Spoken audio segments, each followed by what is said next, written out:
Good morning. Welcome to Stock Market Today. It's Thursday, January 21st, 2021. This is your host, Dan Russo, the Chief Market Strategist at Chaikin Analytics. Find me on Twitter. I'm at Dan_Russo_CMT. Stock Market Today brought to you today and every day by Chaikin Analytics. Head over to chaikinanalytics.com/today.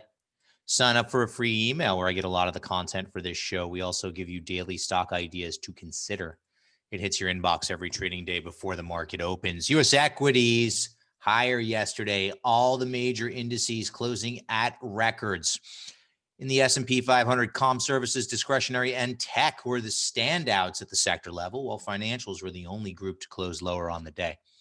Treasuries were unchanged to slightly stronger. The dollar was better against the euro, but weaker against the yen. Gold finished up 1.4%. WTI crude higher by 60 basis points. And as we get to the desk this morning, slight follow through. Futures up 20 basis points in early trading after Asian equities were mostly higher overnight. Taiwan, South Korea, and China led the charge in those Asian markets. European equities are mixed. Treasuries are mixed with the curve flattening a bit. The dollar is weaker on the major crosses. Surprise, surprise. Gold is up 10 basis points. WTI crude is down 80 basis points to kick us off on a Thursday where I have to ask what's not to like. If you're bullish, and if you've been paying attention to what we've been talking about, you should be. What's not to like? All-time highs, by definition, mean you're in an uptrend. We've been talking about it. We've literally sat here every day and pounded the table bullish. Bump up the support level on SPY, 360 to 370 range now, then 340. Q's 260, key 300 is important. We distancing ourselves from 300, I guess, at this point. The odds of this being a false breakout have diminished. Right? They're not zero, but they're diminishing by the day. IWM support near 190, then 160, 170 range. I think our 413 is in play on the on SPY. And I think that yesterday was a great example of why having a balanced approach makes the most sense here. Who led the charge yesterday? FanMag, stuff everybody's been dumping on for the past couple of months. Just a balanced approach. I think it's hard to pick a theme and only invest in that one theme, whether it's size, whether it's growth value. I think you need a broad approach to the market. Lots of opportunity. That's the roadmap. That's what I'm running with. And I'll continue to run with that until it no longer makes sense. Right now, it makes the most sense to me. And for those of you who have been following along, you should be on the right side of the trend. Let's hit our market in a minute now. Record highs for the U.S. equity averages as global equities trade to all-time highs as well. This is not a U.S. phenomenon. Take a look at the ACWI ex-US, ACWX, all-time highs. There are specific country ETFs that are outperforming the S&P. For those of you in the U.S., you've heard me say this before. I don't think having a home country bias will serve you well here. If you're looking at investments broadly, if all you care about is beating the U.S. market, then fine, you don't care. But if you're looking to allocate assets effectively, why not go abroad? There's opportunity. Obviously, you need to understand what you own, but there's opportunity there. I think it would be crazy to not at least think about it, explore it, see if it fits for you. If it does, great. If it doesn't, okay. A lot of people can't get there, and that's fine. Breadth remains supportive of the bullish trend. FanMag names lead the charge. Are they ready to run? It's kind of interesting to me because as the big cap tech and consumer-facing tech names have stagnated since end of August, beginning of September, the market has still been able to grind higher. What happens if Apple's getting in gear? What happens if Amazon gets in gear? Netflix breakout yesterday on earnings. What happens if Microsoft gets in gear? Google yesterday breakout on earnings. Apple. What if these stocks get in gear? Tough to be bearish. Futures, as I said, point to a higher open today. Major indices from a power bar perspective. Green on the screen. Dow up 80 basis points, 7-3. S&P 136, 1.36%, 138 to 50 bulls to bears there. Nas, big outperformer. There it is. 24 to 13, almost back to 2 to 1. Small caps actually an underperformer on the day. Not often we've been able to say that, but at least they were higher. Bonds uptick, comm services, your best group with that Netflix print. According to the Chaikin Power Bar, small cap stocks and large cap stocks are strongly bullish. Stocks of the day, pretty simple one here this morning, everyone. Source of funds.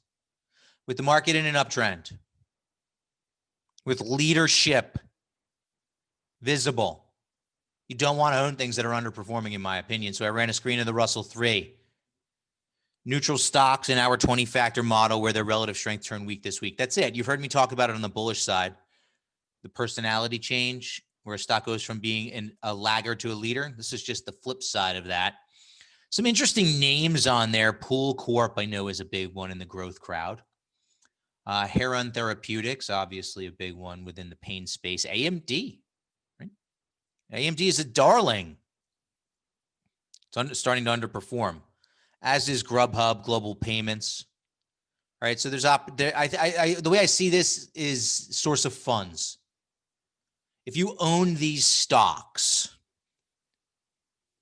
probably makes sense to revisit your thesis and understand and ask yourself the tough questions. Why do I own this? Sector tracker moving to the last 5 days. Comms rebounds to the top of the list. REITs hold the number 2 spot. I think that's counter trend in nature. I'm not convinced on REITs. Tech, number 3 slot, and energy. It's quite the board here. Healthcare, discretionary, utilities are middle of the road and higher. Industrials, materials, staples, and fins, bottom of the list. Remember last week? Remember this day last week, last Thursday, when we talked about the banks and I said how they were overbought heading into earnings? So far, for the most part, earnings has been a sell the news event for the banks. So even when they've been better. Right, so understanding the discounting mechanism of the market, understanding positioning, understanding where you are as the catalysts roll in is important. We highlighted it last week. Showed KBE, said, hey, big banks are starting to report. They're overbought. Make of it what you will. Let's take a look at our industry in focus now. Retail services, and I am going to admit that I completely missed this. I missed it. I wasn't paying enough attention to it. And retail XRT has outperformed the S&P by 42%. Now, I just wasn't vocal about it. And I don't even know why. And as I look back on, I don't know if it was kind of a, maybe I have that bias, the retail is dead bias, and I just missed it. I should have been more vocal on this and I wasn't. So for that, I apologize. Solid group, 27-4 bulls to bears, ranked at 14 of 21 subsectors. Signet Jewelers, Marine Max, and ODP are very bullish stocks within this ETF that just up and to the right. I think it goes to show you though that there's been so much opportunity out there, and the rally has just been broadening and broadening and broadening that you can miss this and still be dead right on the market, still be on the right side of key themes and trends. But okay, no excuse. Very bullish, strong trend, outperforming, solid money flow. Only real issue that I can see here is that we're overbought in the near term and above our upper vol bands as we consolidate. Maybe an opportunity to work off that overbought condition. But solid group, right? And that's probably what's allowed it to be as solid as it is that maybe a lot of people just kind of say to themselves, well, retail, what? Not a dying industry in a pandemic that hits them. Why would I pay attention to retail? Look at all the tech over here. Hey, but again, there's been plenty of opportunity out there in the marketplace. What's trending now? Netflix earnings and sub numbers. There's your comm services strength yesterday. and part of the Fan Mag rebound, up 16%. Think about that. Think about the size of Netflix, up 16% yesterday. Ford added to the catalyst buy list at Deutsche Bank, up 8%. IVZ, some M&A speculation, send that stock higher by 6.5%. Positive analyst commentary on Pulte, up 6% yesterday. Lennar goes along for the ride. Loser side of the board, Bank of New York, 7.25 on earnings. USB earnings down 5%. Remember what I said about those banks. Live Nation, nothing yesterday. Caught a downgrade on the 19th. Not sure what's following through there. FTI, nothing company specific. And Fastenal, FAST, down 3.4% on the heels of their earnings announcement. Let's dig into the charts. The breath is strong with this one. My, I guess, sad attempt at making a Star Wars joke.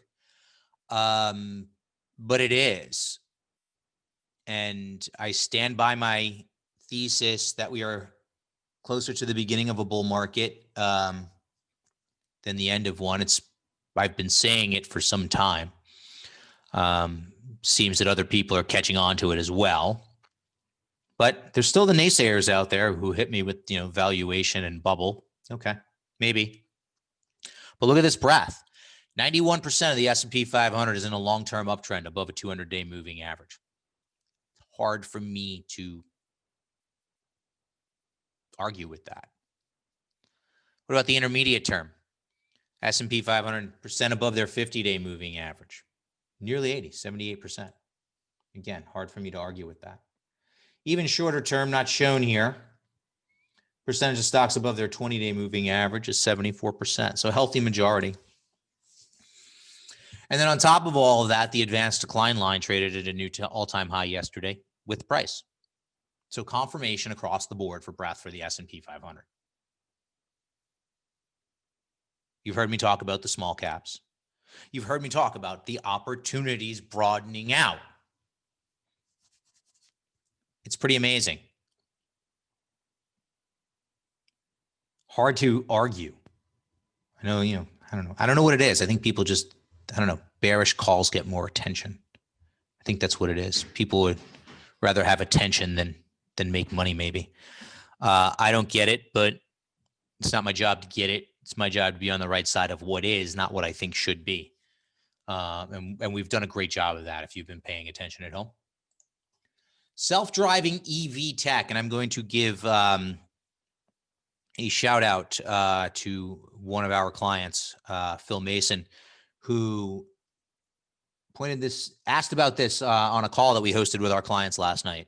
I hadn't seen it. IDRV is the iShares self-driving EV and tech ETF. We were talking about, exposure to clean tech, and remember what I was talking about yesterday with Remax and the rare earths ETF, and we were chatting with it on our client call yesterday, and I was kind of reiterating my thoughts around that theme, and Phil asked about this, which I thought was great. I hadn't seen it, so I've added it to my thematic ETF list now. And I wanted to highlight it here today because it's been an absolute monster. Above the 50-day moving average, above the 200-day moving average, overbought in the near term on the RSI. Shorter term, actually not as egregious, actually closer to oversold on our metric, but it's a much shorter time frame than the 14-period RSI. And check it out on a relative basis, just an absolute beast, outperforming since those lows in March. So thank you, Phil, for bringing this to my attention. I wanted to share it here with everybody, and it's now on my list. So we'll see if it ever makes it into my momentum-driven portfolio. And then finally, Google. That's a breakout, folks. No two ways about it. I mean, consolidate, hit the 50-day moving average, and go. Notice,